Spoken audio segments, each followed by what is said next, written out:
Բարև ձեզ։ Ինչ է հավաքական մտածողության մոդելը։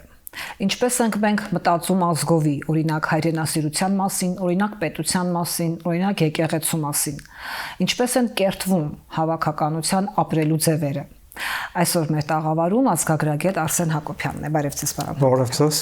Պարոն Հակոբյան, մենք վերջերս իմացանք, որ մենք սխալ պատկերացումներ ենք ունեցել, ենթադրենք հայրենասիրության մասին, հայրենիքի մասին, եկեղեցու մասին, նույնպես արցախյան շարժման մասին, օրինակ, մենք սխալ ենք ապրել փաստորեն, որ այդպես ենք մտածել, եւ հիմա պիտի մտածել նորովի։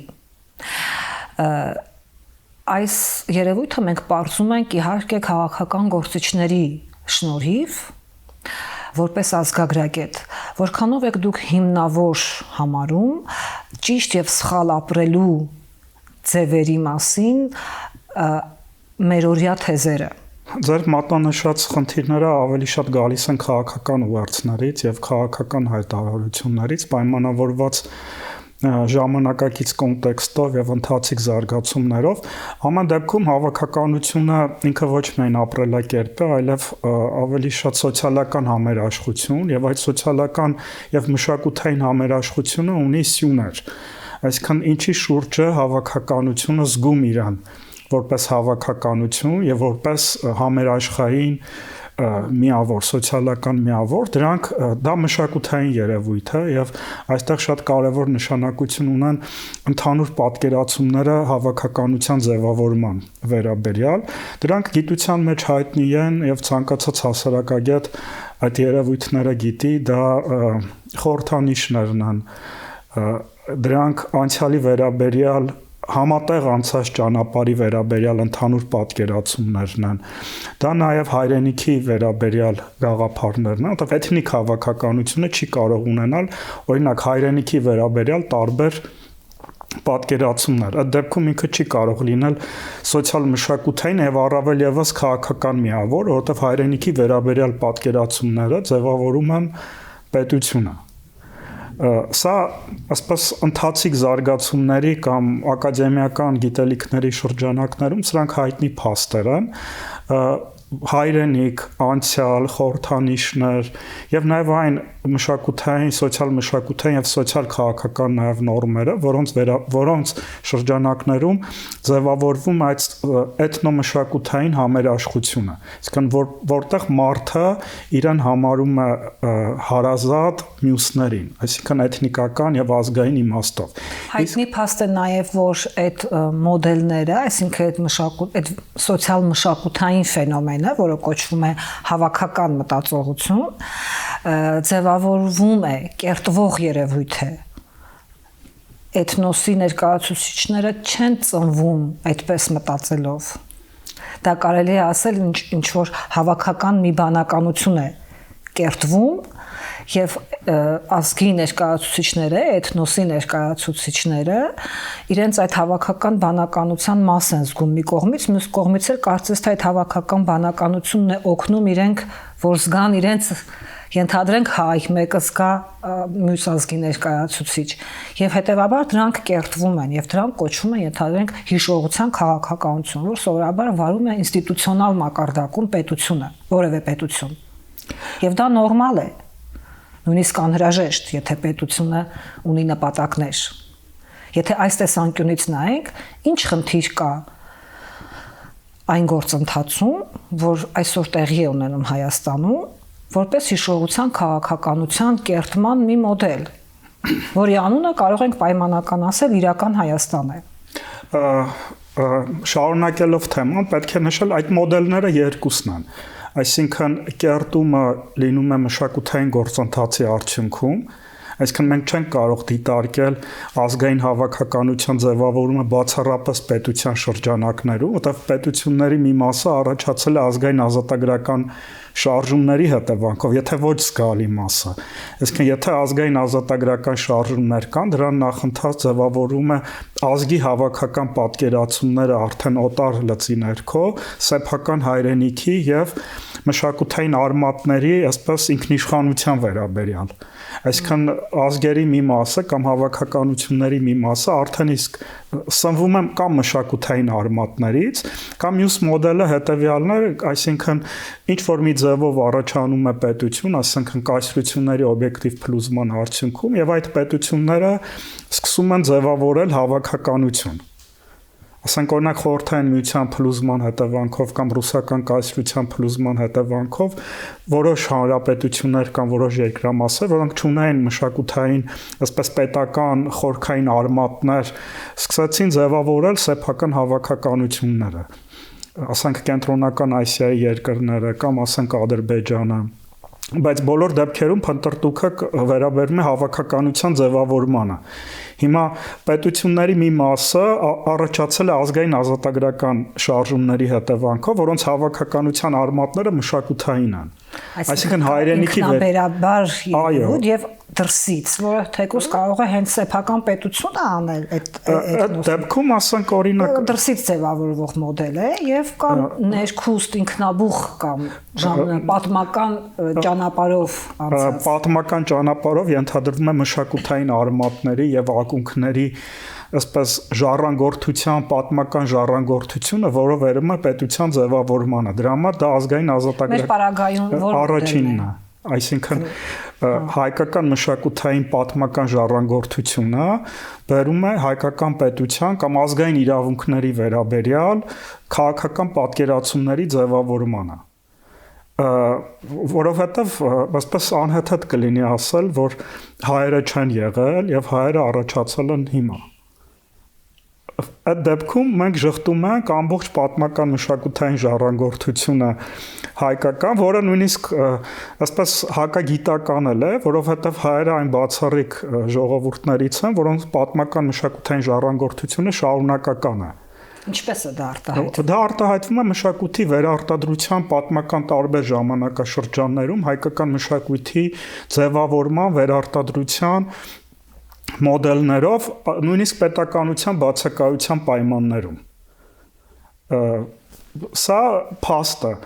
եւ հակառակն է, այսպես անտրամաբանական, եթե մենք դիտարկում ենք, որ հայերը հիմա պիտի առաջանան կամ հայերը հիմա են ձևավորվում համապատասխան սոցիալ-քաղաքական ինժեներիայի հետևանքով։ Դա նշանակում է շղթել ամբողջ պատմական ժառանգորդությունը եւ դիտարկել ժամանակակից կոնտեքստում, որը ասենք տրամաբանական եւ օրինաչափ է լինում այն երկրների համար, որոնք մշակութային խորքային արմատներ չունեն եւ ինքնության փնտրտուքների մեջ են եւ համապատասխան սոցիալ-քաղաքական ինժեներիայի միջոցով փորձում են ձևավորել հավաքական ինքնություն։ Ասենք օրինակ մեր հարևան Ադրբեջանը, որի ինքնության փնտրտուքները սկսվում են 20-րդ դարի սկզբից, թե ով ենք մենք,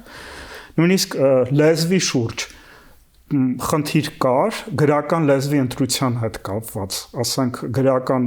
ադրբեջաներեն կարող է լինի թե ոչ, թե ընդունում ենք օսմաներեն։ Այսինքն երկու ինքնության ընտրության խնդիր կար եւ խորհրդային միության ժամանակաշրջանում ընտրվում է այս մոդելը եւ մենք տեսնում ենք վերջին 100-ամյակում հետեւողականորեն իրականացվում է արդեն իշխանության եւ պետության կողմից այդ հավաքականության ձևավորումը։ Բայց ազգերի մի մասը սնվում է իր մշակութային արմատներից։ Դրանք անազգերն են, որոնք հետագայում ազգային ազատագրական պայքարների միջոցով կամ ազգային իրավունքների քաղաքական ձևակերպման միջոցով հայտ են ներկայացնում ինքնիշխանության։ Բայց դուք չեք կարող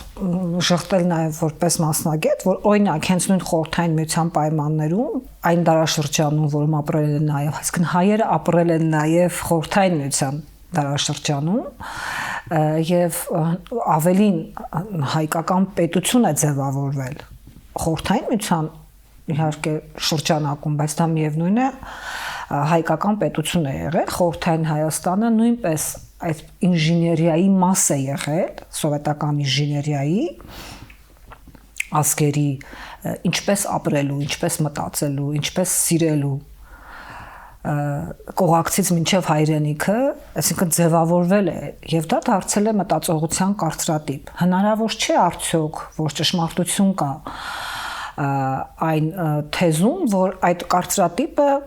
մշակութային ժառանգորդությամբ, թեև հիմա չկա խորհրդային միությունը, բայց մտածողական մշակութային ժառանգորդությամբ այսօրվա հայն էլ է մտածում այնպես, ինչպես սովետական հայը։ Եվ այսօրվա հայն էլ է սիրում հայրենիքային այնպես, ինչպես սովետական հայն էր սիրում։ Ձեր հարցը ես կբաժանեի երկու մասի՝ խորհրդային միության դերը եւ դրա ժառանգորդության խնդիրը եւ ազգային խնդիրը խորհրդային միության ժամանակաշրջանում, որտեղ խորհրդային միությունը ինքը լինելով նաև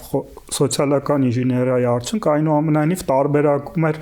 իր մշակութային քաղաքականության մոդելները ըստ հանրապետությունների եւ ըստ հավաքականությունների, երբ որ 20-ական թվականների սկզբից այդ խնդիրը ծառացավ, թե այդ մեծ տարածքի վրա ինչ մշակութային մոդելներ պիտի ընտրվեն այս կամ այն ժողովրդի ու հանրապետության հետ կապված, խորհրդային միությունը տարբերակեց այսպես կոչված առատչադեմ ազգերին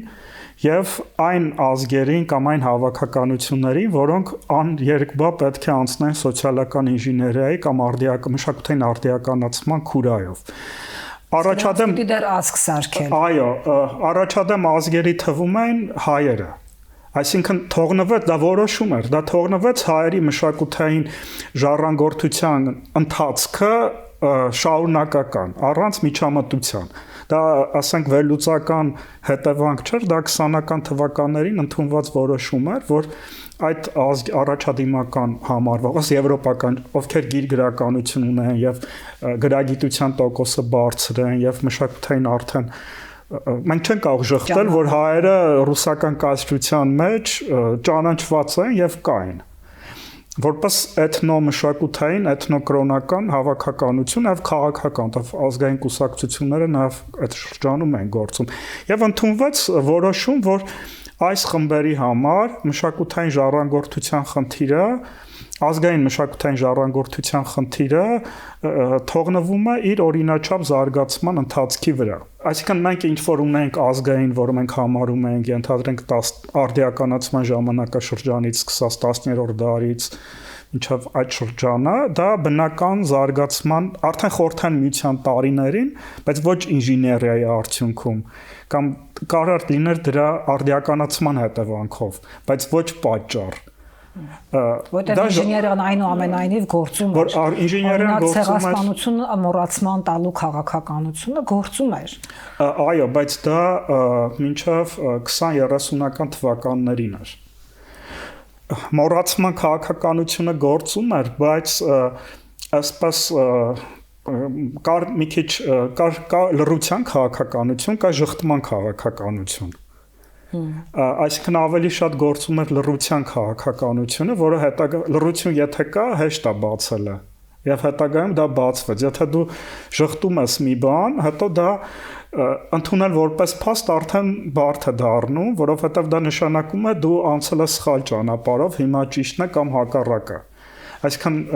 ավելի շատ լռության մեջ էր 20-30-ական թվականներին եւ մինչեւ պատերազմը,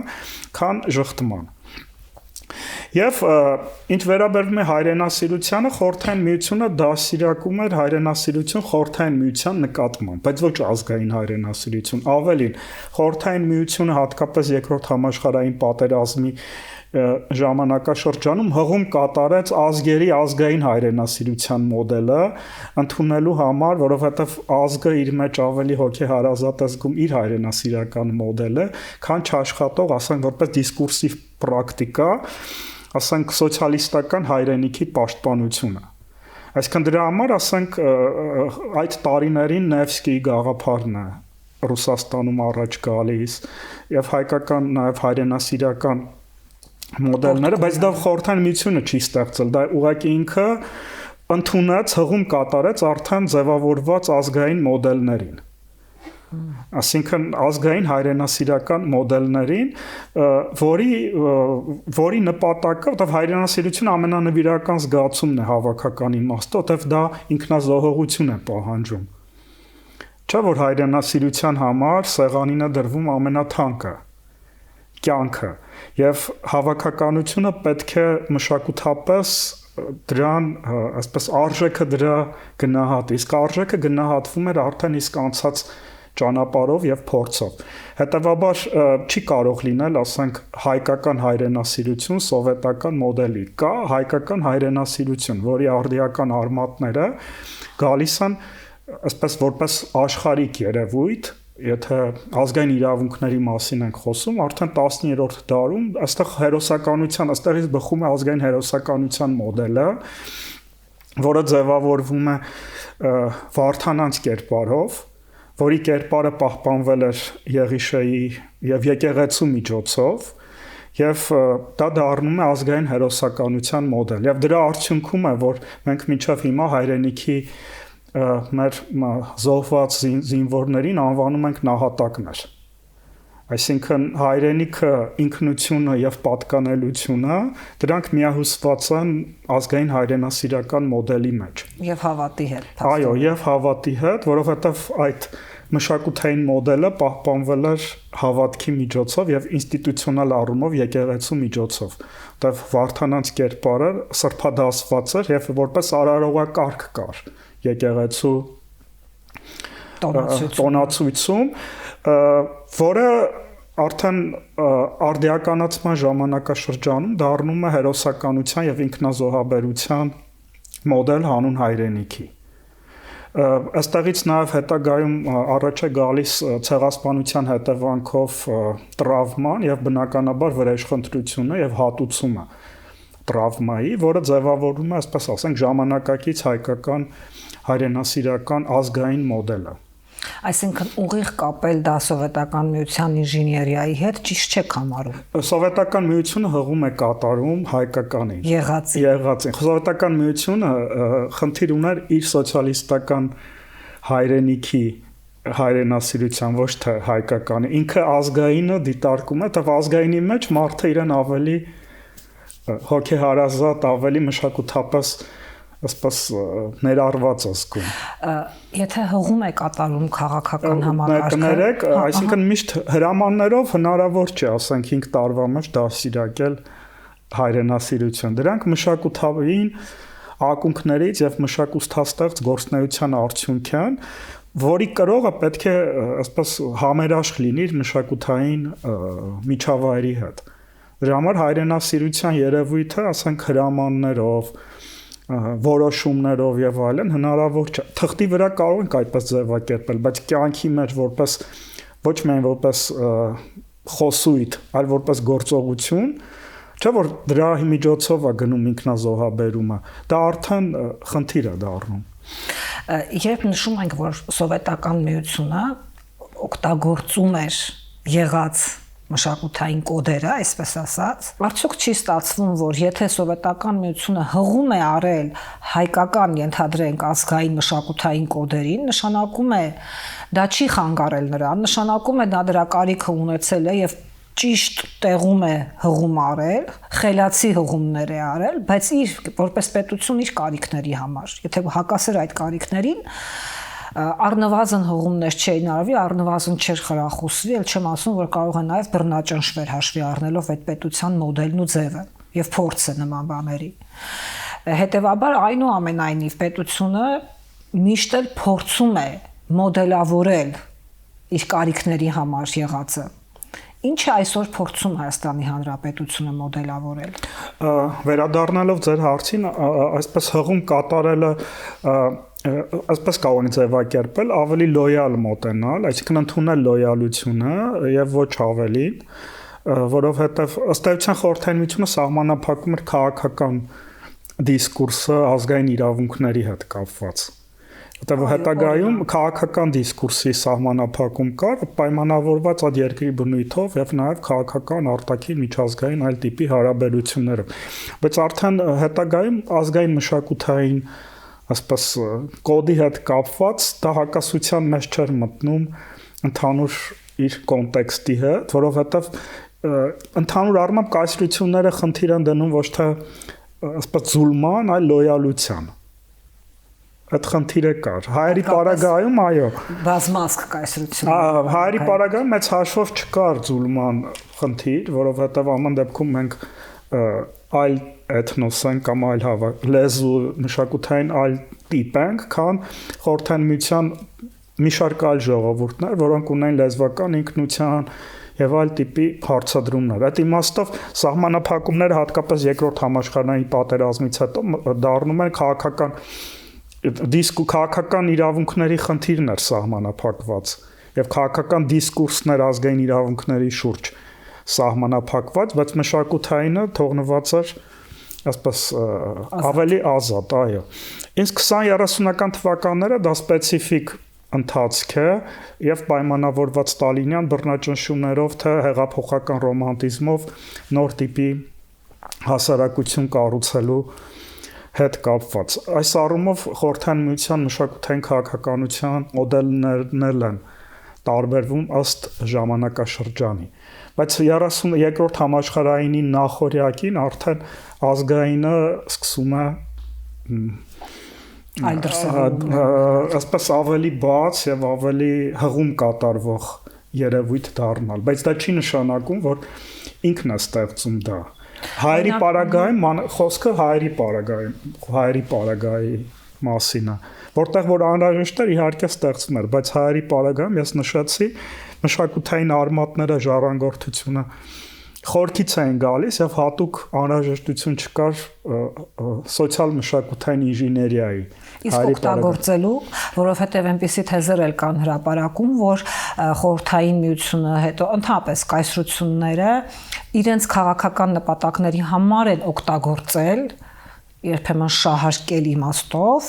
մեր ենթադրենք ազգային հայրենասիրական մղումները։ Օրինակ այդպես սկսվեց Արցախյան շարժումը։ Իրականում դա պետք էր քաղաքական առումով ձեռք էր տալիս ինչ-որ մի խոշոր գեոպոլիտիկ ուժի եւ նա օգտագործելով մեր հույզերը, հայրենասիրական հույզերը, մղումները քաղաքական կոնֆլիկտի վերածեց այդ հարցը։ Չէ, այստեղ խնդիրը հետեւյալն է, այսինքն միշտ ինչ է նշանակում մի քիչ խոսակցությունը, քանի որ ժամանակակից քաղաքական եւ հանրային դիսկ այդ տիպի երևույթներ կան, օգտագործելիության խնդիրը։ Այսինքն, բայց դրանից առաջ մենք պետք է հարց տանք մեզ, արդյոք եղել է ցեղասպանություն թե ոչ։ Հիմա ցեղասպանության հիշողության կամ Արցախի իրավունքների համար պայքարը օբյեկտիվորեն է, թե ոչ։ Եթե դուք դնում եք հարցադրում օգտագործելիության, նշանակում է դա դառնում է արհեստական։ Այսինքն արդյոք Արցախահայերի իրավունքների շուրջ պայքարը, որը խորհրդային միության տարիներին ըստ էության լրացված է, բայց այդ խնդիրը կար, թե անընդհատ նամակներ էին գրվում, անընդհատ կաբինետներում այդ հարցերը բարձրացվում, քննարկվում էր, կար իր վերջո խտրականություն հայերի եւ Նախիջևանի օրինակը դա էր։ Կար այդ խնդիրը թե ոչ։ Եվ այդ խնդիրը քոններ թե ոչ։ Եթե մենք դիտարկում ենք օգտագործելիության շրջանակներում, նշանակում է ընդհանրապես հավաքականությունը սուբյեկտ չի եւ չունի իր սեփական իրավունքների, խորհրդանիշների կամ հիշողության հետ կապված այսպես ունակություն եւ անընդհատ դառնում է այսպես օգտագործելիության սուբյեկտ է դառնում։ Հիմա նույնը վերաբերվում է, ասենք, ցեղասպանության հիշողությանը։ Դա եղել է թե ոչ։ Արդյոք այդ հիշողությունը քոնն է թե ոչ, այստեղ հարցը կարևոր է, այդ քո հիշողությունն է թե ոչ, թե պարտադրվում է։ Եվ մյուս կոնտեքստը արդեն այլ խնդիր է դառնում։ Այսինքն խնդրականացվում է թե քո հիշողությունն է թե ոչ, եղել է թե ոչ, դա ժխտողականության ձև է։ Չէ, եթե խնդրայնացվում է, այո։ Եթե դիտարկվում է օգտագործելիության դիտանկյունից, այո, որտեղ դու փաստում եւ ավելին դա նշանակում է տվյալ հավաքականությունը ընդհանրապես մշակութային ունակություն եւ մշակութային ինքնիշխանություն չունի, մշակութային ձևավորելու սեփական հիշողությունը, իր արմատները, պատկերացումները, իր խնդիրները, այո։ Այսինքն տվյալ դեպքում մենք եթե շարունակում ենք այդ դիսկուրսը օգտագործելիության եւ այլ շրջանակներում, նշանակում է հայերը ընդհանրապես սուբյեկտ չեն եղել։ Եվ դա միշտ դուք կա չէ այդպիսի արտահայտություններ, գործակալներն են գրել հայոց պատմությունը, հիշողությունը ցեղասպանության ինչ որ դավադրությունների հետևանք է եւ այլն, դա նշանակում է, ասենք, հայերը, հայաստանյան եւ սփյուռքյան նաեւ հասարակ, դա սփյուռքում էլ է հիշողությունը ցեղասպանություն, չէ՞, կա, ավելին սփյուռքը մենք չենք կարող ասենք լոյալ է խորհրդային միության նկատմամբ եղել, հատկապես սփյուռքյան որոշ շրջանակներ, բայց միավորել է նույնիսկ հակախորհրդային սփյուռքը եւ ասես լոյալ խորթային հայաստանյան հասարակությունների միավորի հանգամանք է դա հանդիսացել։ Եթե մենք հարցերը միշտ դիտարկում ենք, որ մեր նվիրական հետ կապված ինչ որ երևույթներ եղել է օգտագործելիության եւ ինժեներիայի նմանատիպ շրջանակներում, նշանակում է մենք երբևիցե չենք եղել սուբյեկտ եւ հավաքականություն եւ մշակութային ինքնիշխանություն էլ չենք ունեցել, քաղաքականը մի կողմ, որ ձևավորվի սեփական մշակութային պատկերացումները հիշողության, անցյալի եւ իր ապագա ընթացքի եւ իրավունքների վերաբերյալ։ Օրինակ եկեղեցու հանդեպ վերաբերմունքի փոփոխությունը կարող եք դիտարկել այդ հայեցակարգի մեջ, որպես մշակութային ժառանգորդության ամենակարևոր բաղադրիչներից մեկը։ Եթե մենք խղճի դավանանքի ազատության, այսպես կրոնական հարցերից դուրս գանք, կարող ենք համարել, որ ենթադրենք եկեղեցու խնդրականացումը, լայն առումով եկեղեցու որպես ինստիտուտ խնդրականացումը մշակութային ժառանգորդության եւ ի վերջո փաստորեն ըստ ձեր վերլուծության վերջնակետում իրավունքների խաթարման մասին է կամ իրավունքների կանխարգելման մասին է։ Այս նույն խնդրի նույն տրամաբանության շրջանակներ ըստ իստա դիտարկվում կամ կարելի է դիտարկել ոչ միայն մշակութային, այլև պատմական ժառանգորդության շրջանակներում։ Եթե մենք հանում ենք եկեղեցին հայկական պատմական ժառանգորդության շրջանակներից, առաջանում է ժառանգորդության խզում։ Այսինքն իրական թիրախը ոչ թե եկեղեցին, այլ ժառանգորդության հավաքականության ժառանգորդության, պատմական ժառանգորդության խզումը։ Եթե մենք հանում ենք մեջտեղից եկեղեցին, անցյալի վերաբերյալ ընդհանուր պատկերացումները, խորհրդանիշները, դա նշանակում է ժամանակակից հավաքականությունը կամ դրա վերաբերյալ պատկերացումները, քաղաքական պատկերացումները չեն դիտարկում տվյալ հասարակությունը իր մշակութային արմատներից սերվող հավաքականություն եւ դրա համապատասխան նաեւ քաղաքական հեռանկարներն են դիտարկում։ Այսինքն հասարակությունը տվյալ դեպքում զրկվում է իր մշակութային արմատներից։ Խոսքը հայերի մասին է։ Այսինքն որտեղ պատմական ժառանգորդության եւ մշակութային ժառանգորդության խնդիրները առաջնային եւ կարեւոր են։ Այսինքն իրենք ավելի կենսունակ են եղել եւ պատմականորեն են այդպես է, քան ասենք քաղաքական կազմակերպության կամ քաղաքական համակարգերը հայկական իրականության մեջ։ Բայց այդ ամեն ինչն ի վերջո արվում է քաղաքական համակարգ ձևավորելու համար։ Քանի որ անում են քաղաքական գործիչները, մենք կարող ենք ենթադրել, որ ավելի ամուր քաղաքական ինժեներիայի շրջանակում է արվում։ Այդ դեպքում այդ քաղաքական ինժեներիային ինչու պիտի խանգարի մշակութային ինժեներիան, արդեն գոյություն ունեցող մշակութային կենսաբանությունը, այսպես ասենք, որ դեպքում է խանգարում քաղաքական ինժեներիային, որտեղ ըստ էության դրանք պիտի մեկը մյուսի համար լինեն։ Ձեր հետ մասնակի համաձայն կլինեմ, սովորաբար քաղաքական համակարգերը հղում են կատարում իրենց արմատներին կամ մշակութային ակունքներին ավելի ամուր համակարգ Ադրբեջանի օրինակն այսօր հա, եթե չկան հորինում, դա նշանակում է կարևոր է։ Այո, որովհետև դա ձևավորում է հավաքականությունը, համերաշխությունը, այսինքն ամուր է այն պետությունը եւ այն հասարակությունը, որպես համերաշխային կապերը ավելի ամուր են։ Սոցիալ մշակութային Այո, որովհետև ճգնաժամի ժամանակ հավաքականությունն է դառնում, ճգնաժամը հաղթահարելու, խմբային հավաքականությունն է դառնում, ճգնաժամը հաղթահարելու միջոց, այսինքն ինչքան սոլիդարությունը բարձր է, այնքան համակարգը կենսունակ է։ Եվ այնքան նվիրվածությունն է մեծանում։ Իսկ նվիրվածությունը միայն օրենքներով չի, այսինքն նվիրվածությունը դա նախ եւ առաջ հայրենասիրություն բառը գալիս է սիրել հայրենիքը, ոչ թե սիրել պետությունը։ Չէ, հիմքը դա է։ Իսկան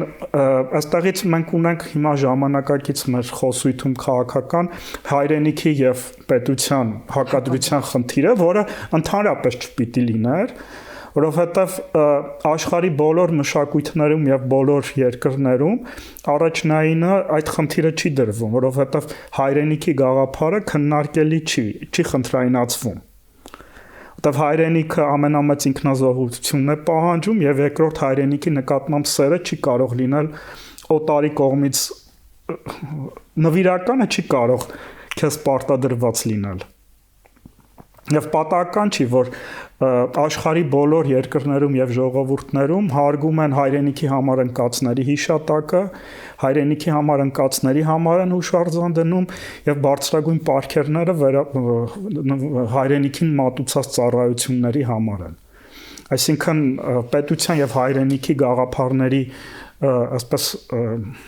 հակադրությունը ինքը չի բերում համերաշխության, այլ բերում է տարանջատվածության, մշակութային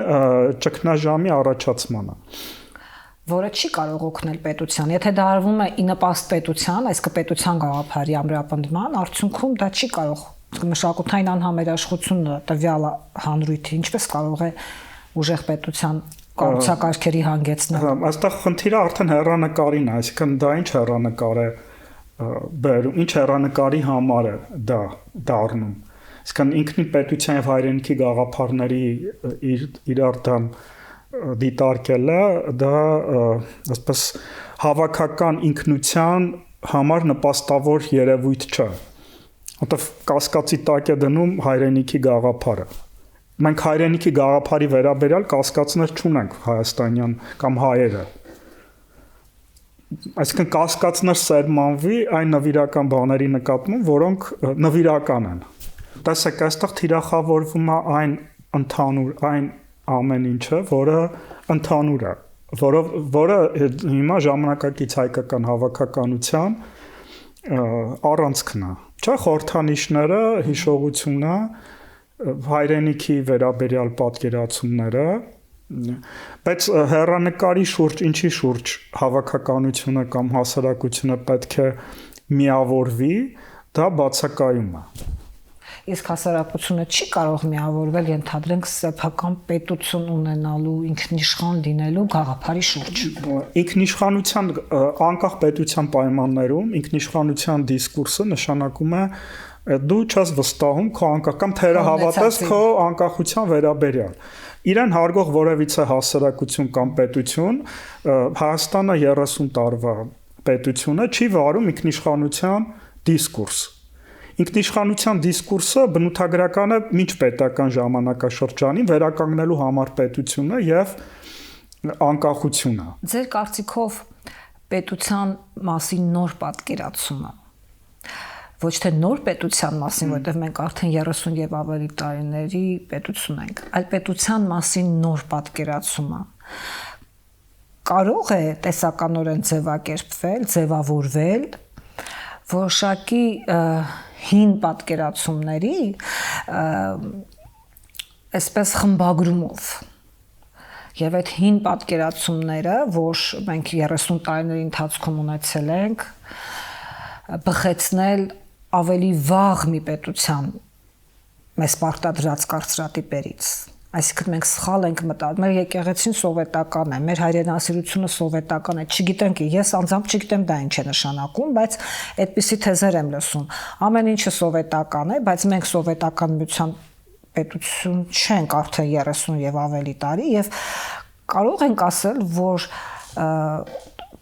պետության նոր պատկերացումներ ենք փորձում ձեռք բերել։ Ես այստեղ մի փոքր հարցալ կերպ կդիտարկեի, կա նմանատիպ դիսկուրս եւ այստեղ խուսափե ասել մենք ասվածը, որովհետեւ դրա կարողը մենք չունենք չափում, թե ովքեր են դրա ինչքան է դա տարածված եւ ինչքանով է դա խորքային։ Դե մենք հիմնականում դա լսում ենք քաղաքական գործիչների ելույթներից։ Այո, այդ սեգմենտը հետեւաբար պետք է հստակեցնել շրջանակը։ Ովքեր են դա ասում, թե ինչքանով է դա ազդում հասարակական տրամադրությունների եւ հասարակական չափելիությունը դրա, դա մեկ այլ խնդիր է։ Բայց ձեր հետ հարցադրման հետ համաձայն եմ, ոչ այնքան պետության մասին իրենց պատկերացումները ըստ էության նշանակում են նոր պետության պատկերացումներ, որտեղ հիմնվում են անցյալի ժառանգորդության այդ թվում նաև անցած 30 տարվա ժառանգորդության թիրախավորումը, այո, անցած 30 տարվա գոնե դա չենք կարող, չէ՞ ասել սովետական է։ Նույնիսկ անցած 30 տարվա իրականության շղթման վրա, բայց դա մշակութային, դա խնդրահարույց է, որովհետև մենք ապրում ենք մի իրականության մեջ, որի կրողը մենք ենք։ Այսինքն կրողը մենք ենք եղել առնվազն 30 տարի։ Եվ հիմա դիտարկել, որ բերել նրան, որ մենք ասես շղթենք մեր ապրած ժամանակաշրջանը, երբ որ հեռանկարը ինքնին պարզ չէ, որտեղ ըստ էության նոր հավաքականության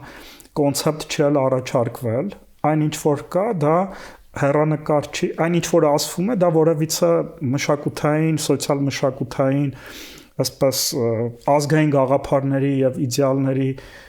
մատնանշող հեռանշան մոդել չի, որովհետեւ եթե դուք կարդաք իրական Հայաստանի գաղափարախոսական կետերը եւ նաեւ 4-րդ հանրապետության գաղափարախոսական կետերը, այնտեղ որևիցե հղում չկա մշակութային արմատների, մշակութային հավաքականության եւ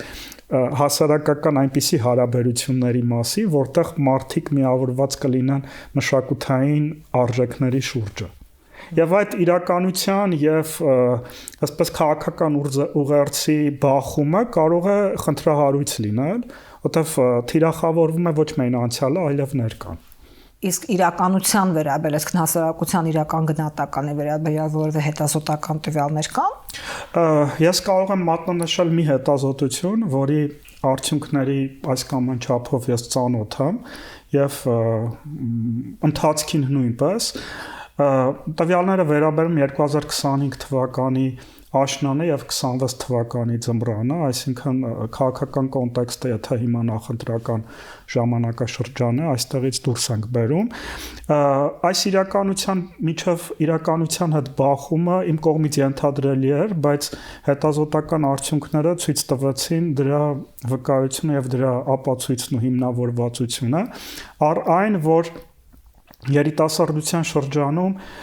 իշխանության քաղաքական ուղերձները 4-րդ հանրապետության եւ իրական Հայաստանի հետ կապված բացասական գնահատականի են արժանանում, այդ թվում նաեւ եկեղեցու հետ կապված քաղաքականության շրջանակներում։ Այս տվյալները հետագայում, եթե մենք տրամաբանորեն համադրենք արդեն ավելի ուշ ժամանակաշրջանի հարցումների հետ, որը կատարեց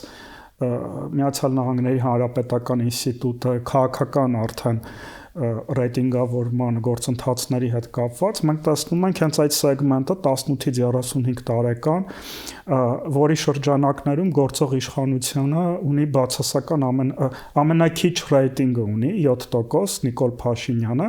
իսկ հակառակ ամենամեծ ռեյտինգը ինքը ունի 55-ից բարձր տարեկան սեգմենտի շրջանակներում, ավելի խորհրդային արդեն երիտասարդության չէ, խորհրդային ժամանակաշրջանի փորձառությամբ սեգմենտի շրջանակներում 18-ից 35 տարեկան սեգմենտը հենց այն սերունդն է, որը կրեց պատերազմը 20 թվականի եւ պատերազմի հիշողությունը եւ իրականությունը, այսինքն մարդիկ գնաց այդ սերունդը գնաց ինքնազոհողության եւ իսկ ժամանակակից քաղաքական ուղերձները փորձում են լռության մատնել 20 թվականի պատերազմը եւ դրա հետևանքները ավելին ցույց տալ, որ հայերը որպես հավաքականություն ճիշտ ճանապարհին չեն եղել Արցախի եւ ազգային իրավունքների պաշտպանության շրջանակներում այսինքն իմ կարծիքով նաեւ այս գործոնը կարևոր դեր խաղալ այս ընկալումների ձևավորման հետ կապված միևնույն ժամանակ դա նաև ցույց է տալիս, որ դա մի քանի առումներով կարելի է նաև քննարկել հեռանկարի հետ կապված նաև, քանի որ այդ սեգմենտը կարևոր է նաև հեռանկարի շուրջ ձևավորման պատկերացումների առումով, դա ցույց է տալիս, որ քաղաքական ուղերձները հեռանկարային սերնդի մոտ հեռանկարներ չեն ձևավորում։ Շնորհակալ եմ հետաքրքիր տվյալների եւ զրույցի համար առհասարակ։ Հիշեցնեմ, որ մեր տաղավարում ազգագրագետ Արսեն Հակոբյանն էր։ Քննարկումները կշարունակվեն ամենայն բարիք։